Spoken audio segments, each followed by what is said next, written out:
Greetings from a fishing village on the Atlantic coast. You've tuned in to Podcast Portwenn, celebrating the world of Doc Martin unofficially. I'm Chesla and we'll be discussing Doc Martin, the medicine, the mayhem, and the marvelous people of Portwenn. Before we start, I dropped a short describing Buckham Fair. I hope you'll check it out. And now, on to the episode. I'm pleased to have a new face join the guest list. Here's Mel, an unspoiled Best Medicine fan. Unspoiled means that she has not watched Doc Martin. She has also been an enthusiastic watcher of Best Medicine, as well as a frequent commenter on the podcast, which I certainly appreciate. Welcome to Podcast Portwenn. Thank you. Happy to be here. All right. Yes, it's great to have a new face on the podcast. Now, we were talking just before this, just a little bit about how you came across Best Medicine. Why don't you fill in the folks watching? So, I think I happened to see an advertisement for it, and I had no idea at the time that it was an American adaptation of Doc Martin. And so I thought, oh, that looks kind of interesting. So I set my DVR to start recording it. And then I never really circled back to watch it. So finally, it's 9 episodes later, and I have a free weekend. And so I decided to start watching it. And I watched all 9 episodes in that one weekend, and then joined when episode 10 aired that Tuesday. I watched that live with everybody else. But by the time I got through all 9 of those episodes, I was like, oh my God, I love this show. It's so fun. Yeah, so that's hooked. How I got into it. I was hooked. Yeah. I think I was hooked probably by, I actually, that's probably the first show I've ever binged like that. So I think I was probably hooked by maybe episode 4. Wow, that's impressive. Now, do you think that they've gotten better over time, or it's been pretty even? I do think they've gotten better over time. I mean, I now that the entire season is, I've gone back and rewatched, I think after season 10, I went back and rewatched all of them. And I've watched pretty much every single one except for episode 11, at least twice. And now that the season's over, I will probably go watch all of them, because I think it would be interesting to see not only the show improve and the growth of the characters, but some of the things that were mentioned earlier in the season that seem to now come back later. But I do think the show has definitely got better and kind of hit its stride. Have you watched all 13 episodes? I have. Yeah. Okay. Yep. Very good. Very good. What was your favorite one? I think 10 was probably my favorite. Yeah. Now, which one was that? That was the kissing one. Very good. Yes. Yeah. Peter Cronk surgery in the yes. Yes. Yep. But it was, I liked it for multiple reasons. I did like the fact that Martin and Louise's relationship really seemed to kind of move forward in that one. And then, of course, the kissing scene was just very romantic. But I also liked the ambulance scene, because I think it gave us a good glimpse of who Martin was and what he could do before, and whatever trauma surfaced upended his life. And so I liked kind of that glimpse into him and his intelligence, his competence, all of that. I really liked that portrayal. It made what he did afterwards he seemed even more I just wanted to shake him and be like, what are you doing? It seems like what he's been trying to get to. Yeah. He gets there and he blows it. I know. And then everything that's happened afterwards, I was like, well, you would not have been in this situation had you not done that. What did you take of that scene when he's on her porch and she's basically inviting him in? I thought, well, okay. At first I wasn't sure where this was going. I was like, okay, I could maybe see him saying, okay, we're both tired. Let's get some sleep and reconvene. And I think if he had left it there, it would have been a reasonable thing to say. But then he started moving on, and I was watching it and I was like, wait, it took me a minute to register what was actually happening. I was like, is he doing what I think he's doing? So, yeah, I was shocked. I was like, wow, okay. Where do you think that comes from? I think it comes from a couple of places. I think it comes from probably being uneasy with affection. I think everything moved way too quickly for him, and he panicked. And I also think it comes from where he is currently. I have this kind of headcanon that this blood phobia, when it surfaced, obviously, upended his life. And I think it knocked his confidence back significantly. Because you do see glimpses of his, of that confidence throughout the show, but you also see somebody who's really been knocked for a loop. And so I think he literally feels like he's got nothing to offer her at this point. Because I think he feels like, I was at the top of my field and now I struggle to do basic medicine because he can't stand the sight of blood. So I think that plays heavily in it. That makes sense. Mm-hmm. What about the whole Rosemary angle? I'm so curious about that. I really want to know more about that. I love the fact that he has her picture in his wallet. It was very sweet. But I do like, I know pretty much every episode of the podcast you and at least a couple of your guests are always like, I want to know more about that. And I do too. I really hope um, it comes to the surface. I have a feeling with Eden being in the picture that it will, because I think she knows the background, and I think she knows the story. But I do want that to surface, and I want to know what happened. I mean, all they said was an accident, and I mean, of course, we all assume it's a car accident, but we actually don't even know for certain, or did they say that and I just missed it? I feel I'm like gonna they have to go said it. back. The thing that I'm wondering is, I Mhm. got the sense that I know he was there, and I'm trying to Right. remember if he said he was in the car or he was Okay. there, and I don't remember. Like, this is the first time that doubt has been put in my head that it was a car accident. Yeah, I have to go back too, because I think it was because I know it came up in what was it, the bean supper episode. I'm blanking on the number, when he was telling Louisa about it. I think that was one of the only times it was mentioned in the season, other than after that it was just her name, or he just referred to it as the accident. Because it's also possible, and I've always all season have gone with it was a car accident too. So that must have come from somewhere. Maybe he did say it, but I was thinking if it wasn't a car accident, I mean, it could be something as simple as like she got hit by a car. But I also think the level of trauma and not wanting to talk about it is more indicative of like a car accident where one of the parents may have been driving or something. Yeah. I know in the very, Mhm. I think it's the very first episode, because in that episode, doesn't he kind of like decide he's leaving town because he's had Yes, he enough? does. He And does. he almost runs Aunt Sarah off the road, and she's like, "What's going on?" And he says, "I froze. I had to do the surgery, and it was on this 8-year-old girl, and she had her heart valve or whatever, and she'd been in a Right. car accident." And Aunt Sarah says something like, "It reminded you of Rosemary." Okay, so that's where it came from. Then, What, so it probably wasn't. It wasn't full out stated, but I think we all drew that inference from what she said. Yeah. But now I have to go watch these again, because, like you said, it could have been like she was an 8-year-old girl with a heart Mhm. valve thing from an accident, but it could have reminded him of Rosemary. But the little girl's accident could have been a car accident. Rosemary's accident could have had similar injuries, but not been a car accident, right? So there's Right.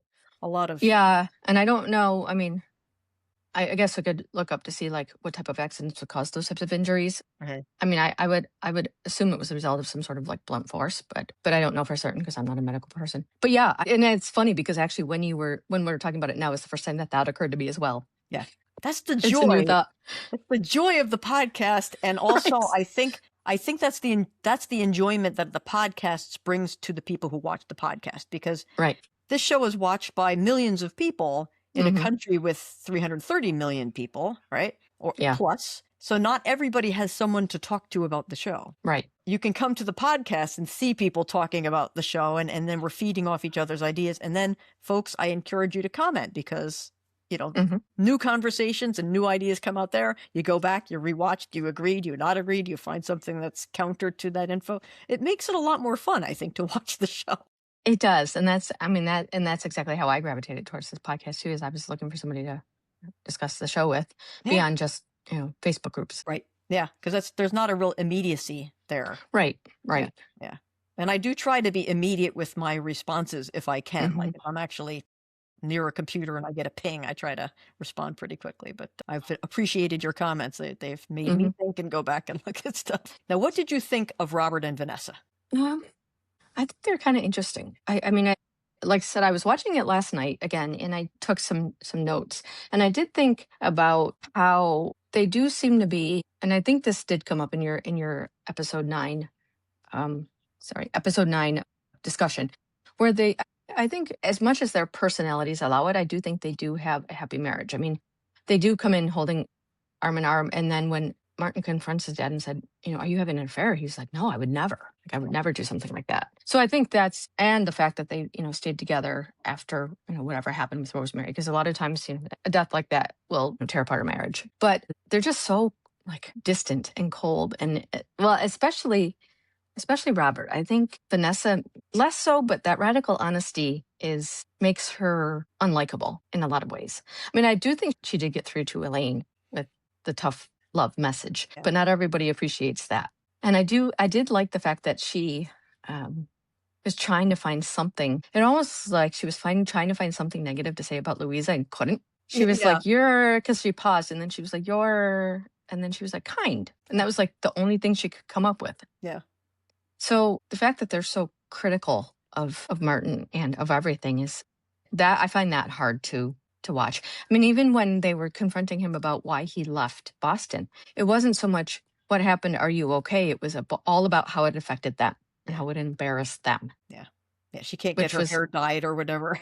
right. She couldn't get her keratin treatment, which I Yeah. thought was, was incredibly selfish and Yeah. incredibly cold hearted. I mean, you have your son here who's left his, abruptly left a lucrative career, of course, and you are obviously concerned about him, but instead of being open and saying, what's wrong, you're, you know, look how this affects us. We're so embarrassed now. And then, of course, when he, you know, sits with his father at the table, I think it's the kitchen table. Don't you miss having a living room? And you're always fidgeting. It's just the whole, Martin, what did you do? And I Yes. noticed last night, and I hadn't caught it when I saw the episode the first couple of times. So when Vanessa walks in to the room where Mark is after he's been impaled with that wire, she looks at Martin and she's like, what did you do? And I was thinking, how would he have done anything? Yeah.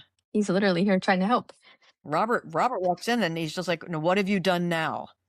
And it's like, Yeah. And the fact that I did think it was funny though that they walked in at the absolute worst time that I think this ever occurred in that practice. I mean, there's always been moments of chaos, but it was literally like there was that chicken and then the kid playing the trumpet. And one of the things I caught too in that episode, which I didn't ever occur to me, is when he's down under the chairs trying to catch the chicken, he actually calls Vanessa mother. He's like, I have it under control, mother. And that was the only time you ever hear him refer to her as mother. and that is how Elaine figured out that they were his parents. Yep. You're right. You're right. Yeah. I Otherwise, wonder it's always if that's that's just something they had to write in so that Yeah. Elaine would have a clue, right? Yeah. I don't know how else, you could have written it differently, Mhm. who are these people? Well, they're my parents or something like Yeah. that. But Yeah. that at least, it was a nice way to do it. It was. I mean, You I have just to- I find them very, I mean, obviously, kudos to the actor and actor to Martin Clunes. And I don't know the name of the actress, but Judith, I'm not going to remember right now, but Judith. they something. obviously did a very good job because I find them very off-putting. Yeah. And, tuned into that feeling in us is obviously means they're doing what they're supposed to be doing. But Robert, again, we have this little bit of stuff on Rosemary. We've already kind of uncovered a couple things that we have to go check to see if we have all the information, right? But let's just assume there was a car accident. Mhm. What do you think happened? Like if we had to So- just spitball ideas. Right. So I had a couple. There's one of two options that I'm kind of playing with. Either Robert or Vanessa were driving Mhm. when it happened. They live with the guilt of that. Or, and this is something that just came to me recently. One of them, maybe more so Robert, I think, was supposed to have taken the kid somewhere and couldn't or didn't for whatever reason, whether it was he got caught up at work, or I even started thinking after rewatching episode 9 that maybe he had a gambling problem then and he was at it, he was out at a casino or doing something when he should have been picking up his kids. And so somebody else went in, either his wife, who was the one who had the car accident, or a nanny or somebody else, and they're the ones who had the car accident. That's an interesting theory. Yeah. So that was kind of because as I was watching it again yesterday, I was thinking more and more about him. And then as I was watching the scene with him and Martin yesterday, I was looking at it through that theory that I had, that the reason why Robert refuses to talk about it is it's not just grief, but it's guilt. Mhm. And I was thinking about it. And as I was watching it more and more, it seemed to me that that's what they were attempting to portray, because at some point you could see him almost like his chin starts quivering, like he's about to break down and cry when he says, I cannot, will not. Right before he says that, like he opens his mouth to say, I cannot, will not talk about her.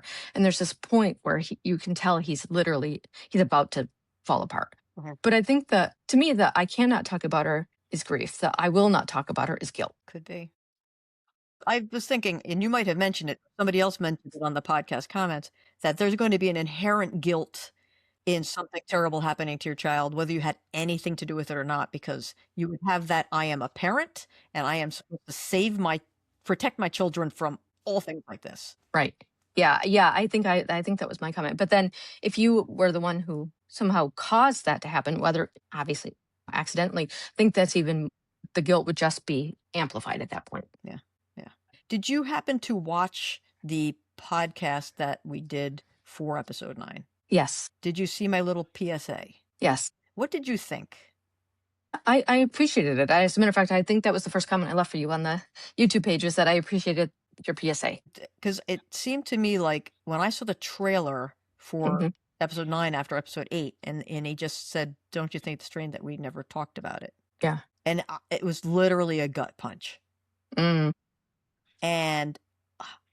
I can't say we don't know what happened with Rosemary. We don't know Robert's involvement, anybody's involvement. We don't know if there was guilt, if there was blame, if there was anything, right? We really are clueless about this. But is the just act of not talking about it a way of just for them to handle their grief? And he will not, and cannot and will not talk about it, because if he does, he'll just implode. He'll just collapse. Yeah. And I can definitely see that being a piece of it too, that the grief would just be so overwhelming that rather than dealing with it, he just has shoved it so far down that he can't and won't bring it back up. Yeah. Because if he does, he'll just fall apart. But he's also... If you do shove something like that down and enough years pass, it grows. It just grows. True. But the unresolved, having said that and thinking more about that character, it almost seems to me that the unresolved grief is what's reflected in him being so harsh and hard. But also, it's likely probably the gambling problem. That's a manifestation of his unresolved grief. He's doing destructive things because his grief is not resolved. So I could definitely see that. And yeah, I did appreciate the PSA, because unfortunately, I think that happens way too often, even nowadays, that people just, we don't have a good way of dealing with grief. Yeah. And like I said, my father, I think he felt it was a gift. It was a coping mechanism that worked for him. And so therefore he's giving it to his kids as a tool. Right. So, I don't know if suppressing how the Bests felt about things was something that they thought was a good strategy.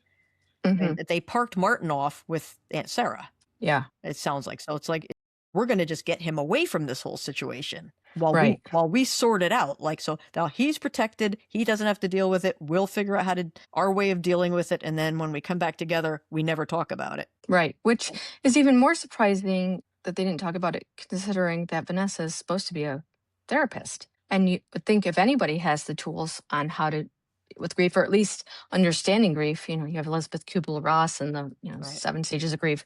I mean, all of that would have been probably most likely known to her, that they still chose that route. Now, interestingly, I think Erica had mentioned what you mentioned too, which was the gambling could have been a way that he is not dealing, but it's an outgrowth of his grief and guilt. One thing that can happen, like I've seen people who have a special needs child and it causes them to go to school and major in a special eds field, right? So Vanessa could potentially... She could have said, I'm going to do a degree in this psychology now, because maybe she went to counseling and Robert didn't, or something. She found it useful, decided to go do it. Right. I have and I sometimes kind of think maybe her focus on radical honesty is an outcropping of her way of dealing with the grief too, is that put it all out there. Yeah. Except what hurts. Like exactly. So she's able to be really honest with other people, but is she honest with herself? And how does she react when people are that honest with her? Did we see any of that? I don't think so. No. Yeah. No. I hope they bring them back in more than once. I do too. I really want to see them more. The most somewhat real and somewhat heartfelt conversation Vanessa had was actually with Louisa. Yeah. Which I found fascinating. I liked that conversation because that seemed really real. Like Louisa was being a really good person there with respect to, I'm not just trying to tell you something, but I just wanted you to know I understand what it's like to have your problem aired. Which is interesting, because now having seen, episodes 10 and 11 and all the other ones, it makes some of what her reaction a little bit more understandable, of not wanting, not liking the town gossiping, and her feelings after Martin did what he did, because she was once again the object of the town gossip. And once again, her heartbreaks were playing out in front of the town. In front of everybody. Yeah. I'm wondering how they're going to bring back Robert and Vanessa, and how they're going to tell us this story. Like, is it going to be something that they they give to us in dribs and drabs? Is it going to be more Martin letting things come out as far as what happened, or are we going to have to wait until they bring back his parents? And do they bring back his parents under the guise of settling Aunt Sarah's house? Like, what's going to happen with the house? Yeah. Yeah, I'm wondering that too. So I'm kind of thinking a couple things will happen. Because like I said, I suspect Eden likely knows the Rosemary story. So I think it might come out as in his interactions with her. And then I also think if they do come back for the house, it might come back then. I could see them also, though, not so much. I could see a situation where they come back for the house, but not to sell it, or to collect the money that Sarah has for them, because this whole sea urchin thing, I think, might give her the money she needs to buy him out. Yeah. And from the standpoint of like caring for the characters, I would really love for Aunt Sarah to have a nice windfall. Right. And at least like break even and own her home without having a concern, even if she doesn't come out ahead from that. But, in a way, I also want to see Robert and Vanessa have an opportunity to like clear the decks of their debts and him stop gambling so that they don't accumulate more, and maybe he does get to retire, or I don't know if he has to keep working now to pay off those debts or what. I mean, I actually think it would be really interesting too if the story came out through Sarah. Sarah and Martin may be talking, because presumably Sarah knows what happened. Yeah. So I think it would be interesting to have, maybe, because they had that conversation, like you said, when she first came across him when he was in a snit and was going to leave town, and he nearly ran her off the road. Right. But they hadn't really talked about it since then, other than when Robert and Vanessa came to visit, and she said something about, I think she said something like, this all has to do with what happened. I know you've had it harder than most.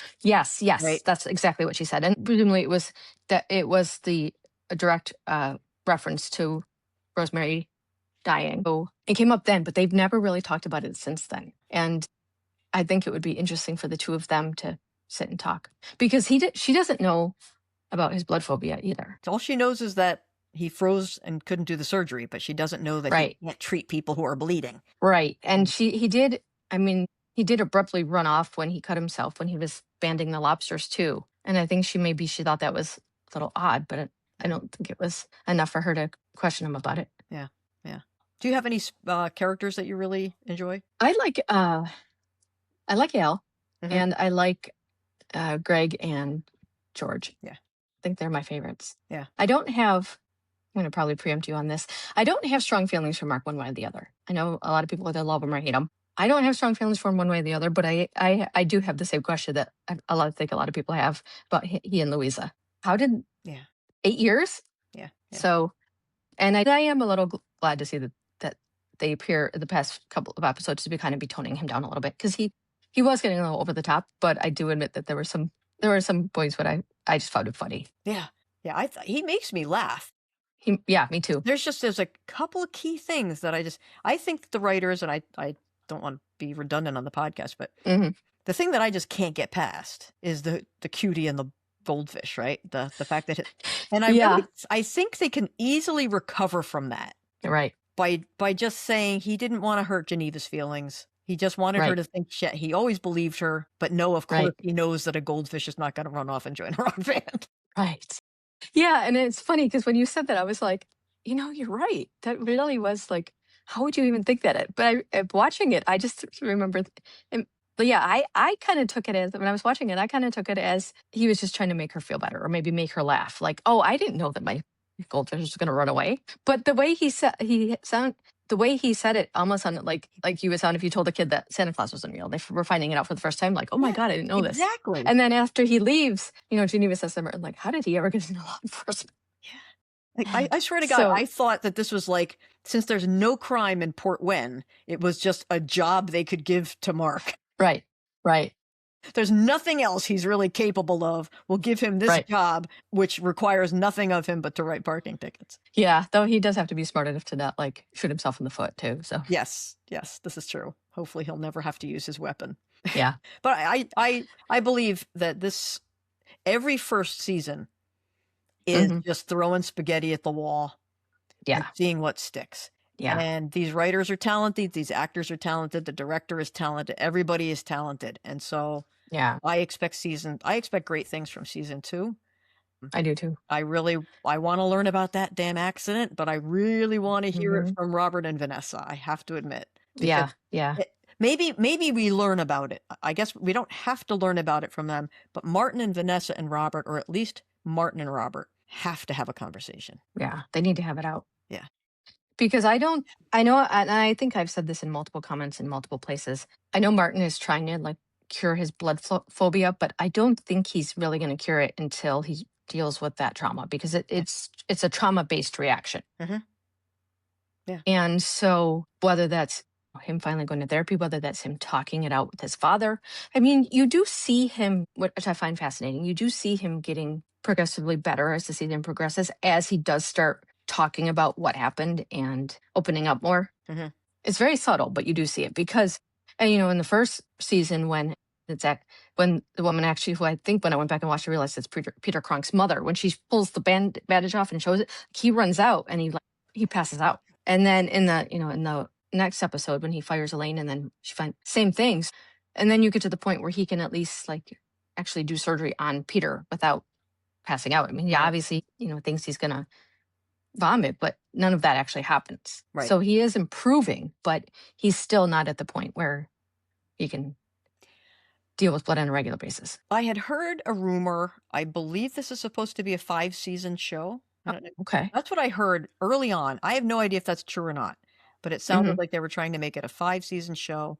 That would give them about 60 episodes. We have 13 under our belt now. Of course, we're only going to get 12, so that's 25. Anyway, but I'm just wondering, like, if he resolves his blood phobia, when's he going to resolve it? And then what is the show? Yeah, that's true. I'm throwing it out there. Like, there's no reason why it can't be a show about them. Like, we'll all have come to know and love this group. Is it really a requirement that Martin Best have a blood phobia for this show? Yeah. I don't know. Yeah, I don't know either. I mean, obviously with the investigation and that he's going to have to do something about it or show that he's doing something about it, I would think, in order to either retain his license or not face discipline. And whether that's ensuring that Elaine is licensed, finding out paperwork, or I could see part of the board's requirements being that he goes to some sort of therapy and starts dealing with the issue so that he doesn't have to keep hiring or farming that out. Yeah. So I mean, I could see a point where I could see it being a long-term thing, but I could also see a point where that reporting him to the medical board forces him to deal with it. Yeah. In a way that they monitor. Right. Yeah. Exactly. Yeah. A couple people have mentioned on Facebook pages that in the state of Maine, you do not need a license to be a phlebotomist. And so, like, we're all assuming that you need that, but your point that you just made, which is it was reported to the board, it doesn't necessarily, do you recall what the phrasing said? Like, was it against Elaine doing it, or was it just that they'd heard from the medical board? I think it was just that he heard from the medical board, but I thought Geneva had something like, I thought she said like, God, I'm trying to remember. There was some phrasing about taking blood or having an unlicensed person taking blood, which I would think would be interesting, because you would think if Glennon was reporting to that to the medical board and the medical board knew it wasn't a problem, then they would say, but they also may not know whether Elaine is properly, because even if she only has to they don't know anything about her. Medical board doesn't know anything about her. They don't know whether she's graduated from high school. They don't know, they don't know anything about her. So all they know is that somebody has reported this doctor for allowing someone to take blood who presumably shouldn't be. Right.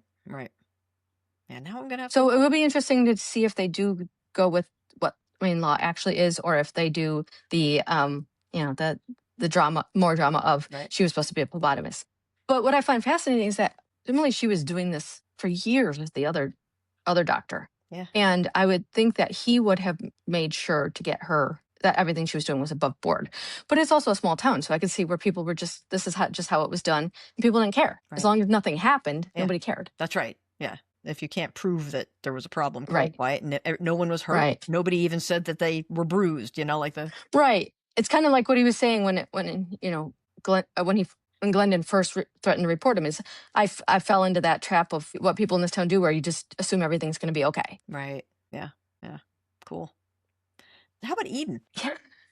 She interests me. I think. I mean, your other fan guest, I thought, had a good point about how she is very much like him in a lot of ways, but that might not necessarily be a good thing for him right now because he's finally starting to kind of come out of his shell a little bit, and I could see him gravitating to what's familiar. I think you made that point that Louisa did that. She came back from New York and went gravitating to what's familiar, but there has been a significant amount of growth this season with him.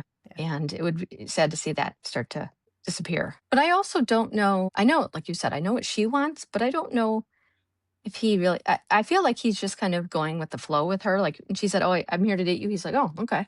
And it's flattering, right? I think he was flattered. Right. Yeah. Right. I think he probably was too. But I also was a little turned off by the fact that she was like telling him how to feel about things. Like, "Oh, do you know, the teacher, you guys aren't compatible." And he's like, "Yeah, I know." Yeah. You don't get to tell him that. Yeah. And yet he agrees. And it's like, what the heck? Right. Martin, that's not how you feel. You feel. I know. I got the sense that you did too, which was he's not worthy. So how could Louisa not be worthy of him if he doesn't feel worthy of her? Right. Right. So exactly. they can't have those two things at the same time. Exactly. Yeah. Exactly. And he's, I did find it interesting that Eden saw the hug. Yeah. Because I think she saw the depth of their feelings for one another. There's his face when he's hugging her. He's smiling and he's just, and she's the only one who's allowed to touch him. Yeah, that's true. And hug him. Nobody else. Even Aunt Sarah. No. He's like, no. Yeah.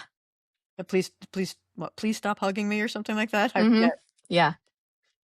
Yeah, because then episode 9, after they have that conversation about him no longer coming to visit her, she hugs him and he's just like, "Okay, if you must." Yes. Yeah. But like with that hug with Louisa in episode 13, like he melted into that. It was interesting to see. I've been thinking more about Eden. I'm very curious to know, and I don't know why I'm curious about this, but I just am, what Eden would have thought of Robert and Vanessa. I could see them being I could see them being very much alike, but I could also see them clashing in a lot of ways. One would think they know each other. Yeah, I would imagine that they do. Yeah. I mean, and that's what I mean. I mean, like, as I started thinking about it when I was watching episode 9 yesterday, and I was watching Vanessa's interactions with Louisa, because I was like, it's obvious she already likes Louisa, and even tells Louisa that Martin would be a fool not to love you. So it's just, and then we now know Eden's back in the picture, and I was just fascinated thinking like how they have all interacted with one another. Yeah, I think it would be interesting to see. And I think other people, it's very similar to other people have said that she is socially awkward in many ways, and she's also very abrupt in many ways. But I think she also does have a little bit more openness about her in some ways, in the sense that she, I think you were saying she attempts to crack jokes at the very least, but she's also very like, you need to have a baby now. You need to do this now. Like very spontaneous, forceful. Yeah. Okay. I find her flighty. I find her flighty and scattered. I could see it. See it. Where, yeah, I could kind of see that. Because the whole idea of the baby is kind of like, it just pops into her head. Like, I'm looking at these Louisa? pugs, and now I'm like, I got to have a baby. And what do I do? Let me just, Yeah, no, I thought you were referring to Eden. I agree with you. I find Louisa flighty. Yes. And that whole plot point in episode 11 just, how it came about really didn't sit well with me. That's my least favorite episode, and it's also the one I haven't watched again. Oh, funny. Yeah. For that reason, there were so many things in that episode that just infuriated me. But yeah, her suddenly, I'm watching all these cute videos, and suddenly I want to have a baby. Yeah. And when the school's going to close, and all this stuff is happening. I mean, not for nothing, lady. You might not have a job. Is this the best time? I don't know. Right. And also, I mean, raising a child is hard. Yeah. Enough with two people. I'm doing it on your own. And people do, but I feel like that's a life-changing decision. It was the result of like an afternoon drinking in a pub and watching animal videos. But I also think it's a result of, I've had this thought with Lisa, for whatever reason, I think she feels, we were talking about worthiness. She has her own issues with feeling unworthy. I think she feels like she needs to be loved and she needs something to love, which I have a feeling is a lot of the reason why she stayed with Mark for so long. Yeah. And it sounds like she went directly from this boyfriend in New York back to Portwenn, right to Mark, and now presumably was then going to go right to Martin. thinking back on it, in some ways, I don't think it's a bad idea for her to spend some time, being single and figuring out what she wants. But she didn't do that. She went from, oh, I don't want to date you, to I'm going to have a baby. Yeah. And it's almost as if she's using a baby as something that she can love, that will love her. It's a very simplistic Time to get a view. goldfish. Exactly. Or a dog. Let's start small. Or a cat. Or yeah, with Mark, I just find like if she really did sound in that very first episode as if her heart was broken, like she really loved the guy in New York. Yeah. And then she falls back with Mark, her high school boyfriend. And I had the opinion that I've known several couples where they're a couple, they're dating, they're living together, everything but walking down the aisle for years. Right. And then somebody, and there's a reason for that. And that's because somebody, one of those two, one or both of those two have not wanted to commit. Right. Or there's a very fundamental life disagreement. Like maybe one really wants children and one really doesn't want children. And they realize that they can't give each other what they want. But then like, until you force the issue of the thing, which could have been just getting married, maybe Mark was like, let's get married. And they would stay together as long as he wasn't pushing the marriage thing. But all of a sudden, pushing the marriage, Louisa's like, I just can't do that step. Yeah, it becomes real at that point. Yeah. It's comfortable, but that's the bigger step. Yeah. Because that's a step where it takes, right now they're in a relationship where literally she can just walk away. Once you're married, it's a lot. Yeah. Really, there's more involved. Yeah, a bit more paperwork and property dispersals and did you change your name and like all these wonderful things. And then you get to the end of the season episode where he's like, oh, let's have a baby together. And I'm like, dude, if you were together for 8 years, you could have done this when you were together. And all of a sudden, and then also fascinating enough, having gone back to watch episode 9, like I said last night, and at the end, before he's being put in the ambulance, he tells Louisa, I almost died being mad at the person I love. It's time for me to move on. But then I'm thinking, okay, well, you were mad at Martin for kissing her, and now you want to have a baby with her. Like, you have not moved on. Yeah.